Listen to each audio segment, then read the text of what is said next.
Now I have all this footage I accumulated of No Regard, because I used to just do it for free because I documented my whole life. Pandemic hit, and now it's like, how can I make more money? So I had the name No Regard trademarked. So I said, you know what? Let me relaunch the clothing and maybe this thing can catch steam. So strictly about clothing. Shout out to Steph. She's done an amazing job promoting it. Wonderful. And the interesting thing about that was I was making the documentary in the pandemic, so I wasn't able to focus on clothes. It was impossible to do two things. So she spearheaded the clothes, and I was able to stay focused on the documentary, right? So my logic was, if you know me, and I know a lot of people, you'll buy No Regard because you know me. But if you don't know me, you're just somebody off the street and you just see No Regard, like I have it on my shirt, what would make you buy this? Why wouldn't you buy Nike? Why wouldn't you buy Reebok? Why would you buy No Regard? You have to connect with the person that doesn't know you in order to become a bigger entity, right? So my logic was, well, it's COVID. You have nothing to do anyways. Your video contracts have been slowed down anyways just because people aren't paying for contracts anymore because of all the COVID and all that. So it was like, well, why not just take the time and just make a documentary and make an origin story since you have all the footage anyway, and make an origin story, make a documentary. Okay. Then it was like, well, I need new footage. I need some interviews. So I kind of, there was a few people I wanted to reach out to. Kevin Lubin was a number one person on my list. Shout out Kevin Lubin.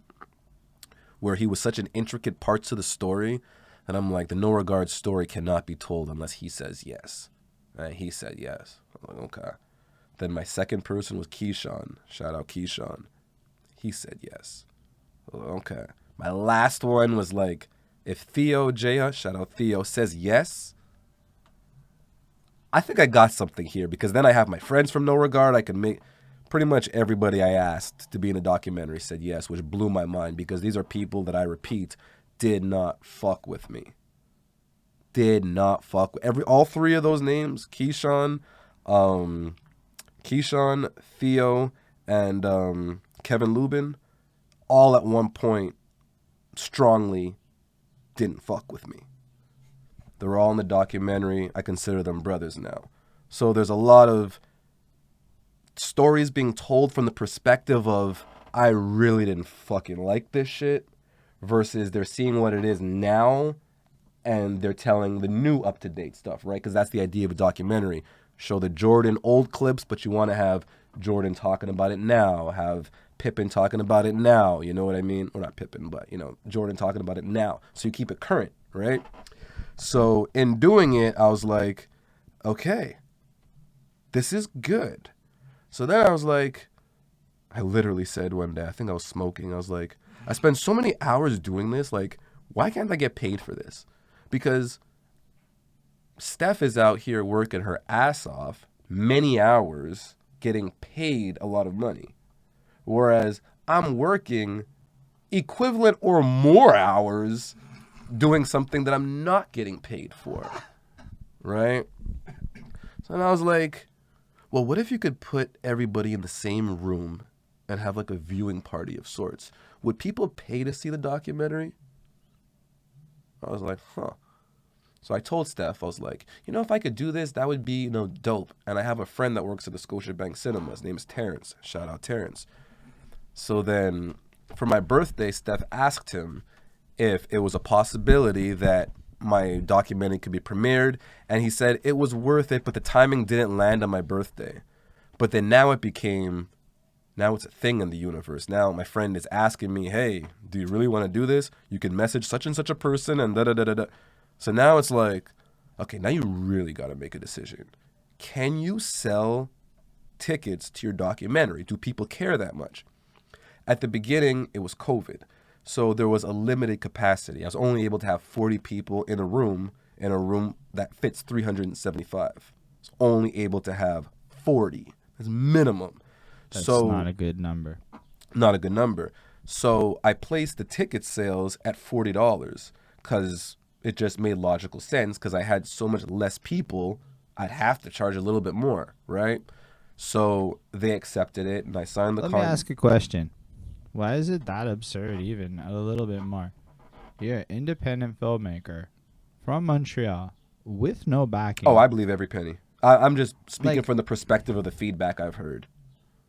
I mean, I don't believe it though. so like what I'm challenging that idea to the world because yo, I thought it was like at first I said $40 because I'm a cheap fuck.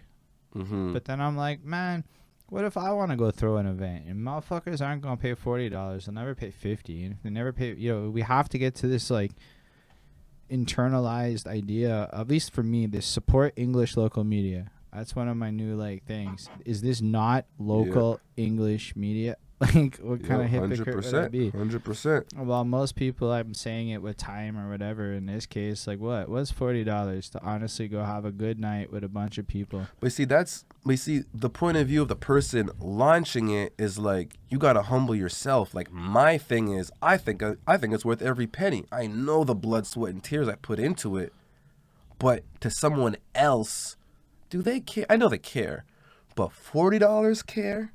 That's a question that if you're going to launch the event, you really kind of have to, Like, I hear what you're saying, but somebody said to me one time recently, and I guess I'm really fascinated on this topic, is people here have lower self-esteem with regards to putting fiscal value on their art and their work and their approach and their whatever with it.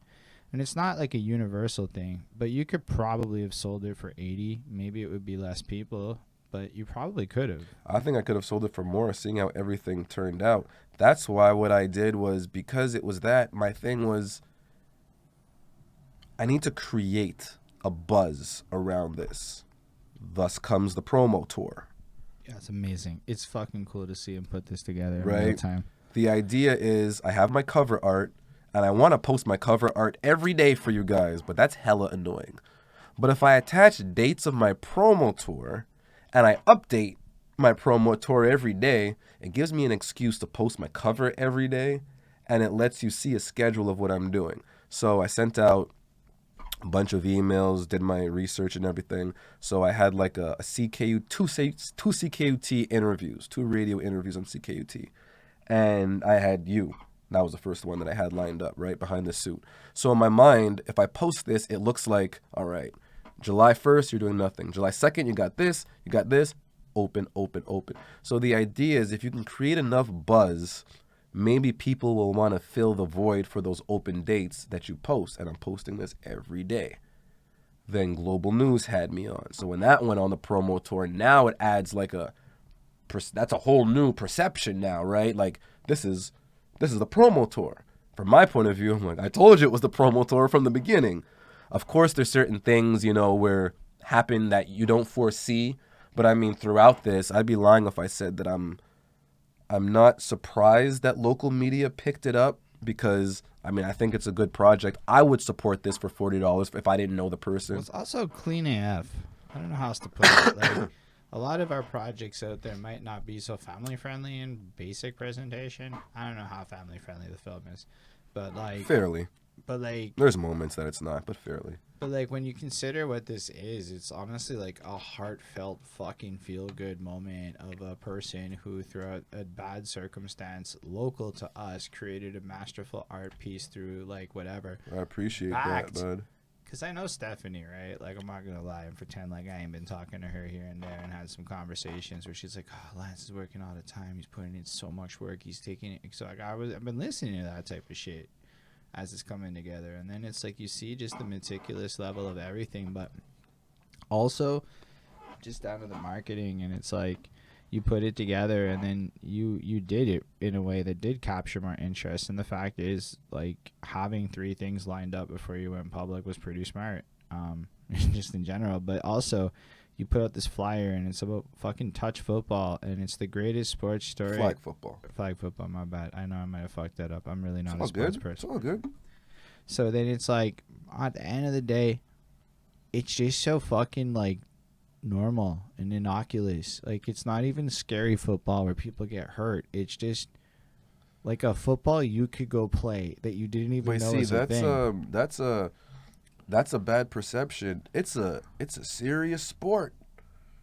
People don't realize who don't watch you flag don't football, realize. which is understandable. If you're not, it's Bro, okay. I You don't even have to, watch you know, some people football. don't know. That's why I come into the documentary, right? Flag football is essentially tackle football, except you're taking a flag off of the person's waist to tackle them instead of actually physically tackling them. So when the ball is in the air and two people are going after the ball, there is no difference from tackle football to flag football. When the Okay. ball's in the air and two people are going up for it and they both want it and collision, it is the same. You're landing without pads, if anything. So it's a pretty intense sport. There's a reason why CFL players do it for like conditioning and stuff, right? Because it's like it's not CFL, but it's enough that it keeps them prepared in the off season so that they can go back into like full steam tackle football kind of thing. Say word. I mean, I didn't want to like diminish it, but it feels more No, accessible. it's good. That's why it's you know Just I don't by, know like- everything. I'm just I learned this. I didn't know. I thought the same thing. I thought it was a wimpy sport when I first Not started, but then wimpy. Like, cause I don't like learned. picture it to be like wimpy. I picture it to be more accessible. I picture it more like if I want to go play it, I can go play that a lot easier than say like full on tackle football. yeah. So I guess that's more the perception I want to convey. Is Mhm. I definitely feel, and then you're like, what is it? You know, like and then you just see this cover and you're all like, there, and then you have Mr. like JLB with his voiceover, this fucking little promo thing that you created, Yeah. like actual promo little videos and Yeah. trailers and shit. Shout for out it. JLB, you killed it. JLB is Everybody wonderful. says that. You killed it.